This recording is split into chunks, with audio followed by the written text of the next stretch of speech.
የሮቦቲክስ አማካሪ ቢኖርህ ስሙን ምን ትለዋለህ ላልከው፣ ይሄ ጉዳይ ለኔ ብቻ ሳይሆን ላንተም ለመላው ሕዝብ ሊነሳ የሚገባው ጥያቄ ይመስለኛል።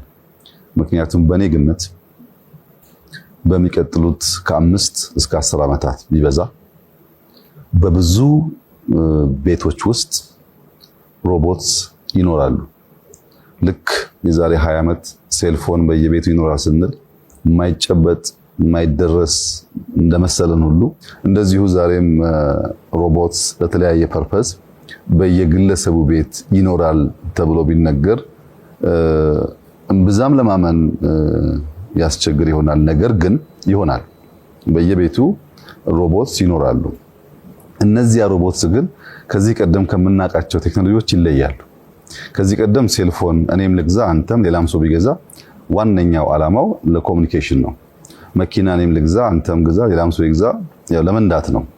ሮቦትስ ግን እንደዛ አንድ ለሆነ ፐርፐዝ ብቻ ሳይሆን በየቤቱ ሰው ላለበት ችግር ለሚፈልገው ዓላማ የሚጠቀምበት ነው። ለምሳሌ አንድ በዳውን ሲንድሮም የሚቸገር ልጅ ያለው ቤተሰብ ልጁን ትምህርት ቤት መላክ ባይፈልግ ቴለርድ የሆነ ለዚያ ሰው በሚመች መልክ የተዘጋጀን ትምህርት ሮቦትስ ቤት ውስጥ እንዲያስተምርለት ሊቀጥረው ሊገዛው ይችላል።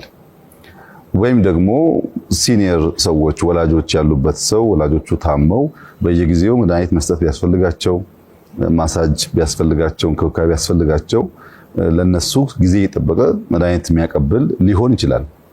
አንዳንድ ሰው ችግሩ ጽዳት ሆኖ ቤቱ ጽድት እንዲለት የጽዳት ስራ የሚሰራለት ሊሆን ይችላል።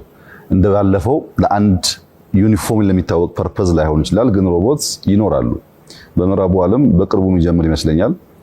በአፍሪካም ቢሆን በ10 ዓመታት ጊዜ ውስጥ በስፋት የምናይ ይመስለኛል። ዓለም እየሄደበት ያለው ትሬንድ ወደዛ ስለሆነ ወደኛ ሲመለስ እኔ አሁን ባለሁበት የስራ መስክ አማካሪ ሊሆነኝ የሚችል ሮቦት ቢኖር የመጀመሪያው የኢትዮጵያ ስብራት ምንድነው? ችግር ምንድነው?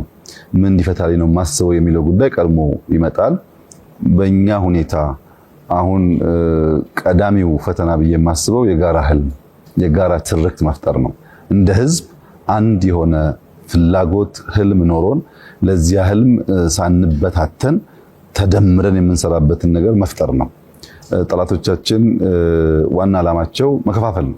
በሃይማኖት፣ በዘር በሆነ መልኩ